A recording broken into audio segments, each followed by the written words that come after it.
That's where desperation came, that something needs to be done to help people. And I was not thinking about a big plan or anything. I was thinking of how to make myself useful. আজ আমরা জানবো এমন একজন মানুষ সম্পর্কে যিনি শুধু বাংলাদেশ নয়, পুরো বিশ্বের দরিদ্র মানুষের জীবন আলো জ্বালিয়েছেন।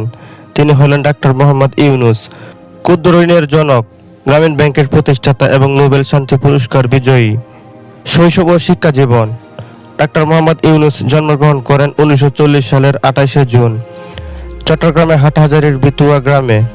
তার পিতা হাজী দুলা মিয়া ছিলেন একজন স্বর্ণ ব্যবসায়ী এবং মা সাফাত বেগম ছিলেন একজন গৃহিণী, যিনি দরিদ্রদের প্রতি সহানুভূতি ছিলেন। এই মানবিক গুণে ছোটবেলা থেকে ইউনূসের মনের প্রভাব ফেলে। শিক্ষা জীবনে তিনি চট্টগ্রাম কলেজ থেকে এসএসসি পাশ করেন এবং পরে ঢাকা বিশ্ববিদ্যালয় থেকে অর্থনীতিতে স্নাতক ও স্নাতকের ডিগ্রি অর্জন করেন। পরবর্তীতে ফুলব্রাইট স্কলারশিপ নিয়ে যুক্তরাষ্ট্রে যান এবং একটা ইউনিভার্সিটি থেকে অর্থনীতিতে পিএইচডি ডিগ্রি লাভ করেন। কর্মজীবন ও গ্রামীণ ব্যাংকের জন্ম। যুক্তরাষ্ট্র থেকে ফিরে এসে তিনি চট্টগ্রাম বিশ্ববিদ্যালয়ে অর্থনীতিতে অধ্যাপক হিসেবে যোগ দেন। তবে 1974 সালের দুর্ভিক্ষ তার চিন্তাধারা বদলে দেয়।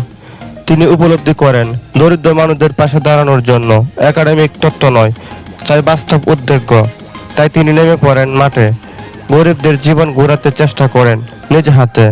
তখনই তিনি প্রথম ক্ষুদ্র ঋণের ধারণা দেন, ছোট ছোট ঋণ যা দরিদ্র মানুষকে আত্মনির্ভর করতে সাহায্য করে।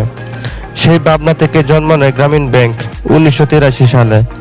এই ব্যাংকে জামানত ছাড়াই দরিদ্র নারী পুরুষদের জন্য ঋণ প্রদান করেন, স্বাবলম্বী হওয়ার সুযোগ করে দেন।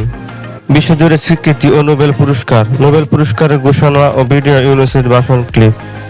ডাক্তার ইউনূসের এই উদ্যোগ শুধু বাংলাদেশেই নয়, পুরো বিশ্বে আলোড়ন তোলে। আফ্রিকা, লাতিন আমেরিকা, এমনকি আমেরিকাতেও ক্ষুদ্র ঋণের ধারণা ছড়িয়ে পড়ে। 2006 সালে তিনি ও গ্রামীণ ব্যাংক যৌথভাবে নোবেল শান্তি পুরস্কারে ভূষিত হন। তিনি হলেন বিশ্বের প্রথম বাংলাদেশি যিনি এককভাবে এই পুরস্কার লাভ করেন। ডাক্তার ইউনূস লেখক হিসেবে বেশ পরিচিত, তার বিখ্যাত কিছু বইও আছে, বিশ্বব্যাপী প্রশংসিত। তিনি বিশ্বাস করেন ব্যবসা শুধু মুনাফার জন্য নয়, সমাজ পরিবর্তনের জন্য হতে পারে। এই ভাবনা থেকে এসেছে সোশ্যাল বিজনেস ধারণা, যেখানে ব্যবসা হবে সামাজিক কল্যাণের জন্য। তার জীবনের শেষ দিকে কিছু বিতর্ক দেখা দেয়।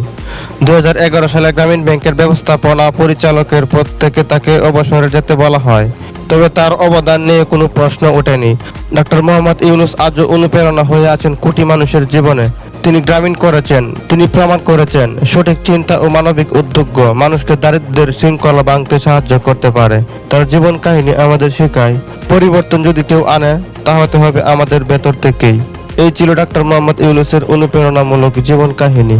আপনি যদি এমন গল্প পছন্দ করেন তাহলে লাইক দিন, শেয়ার করুন এবং চ্যানেলটি সাবস্ক্রাইব করতে ভুলবেন না।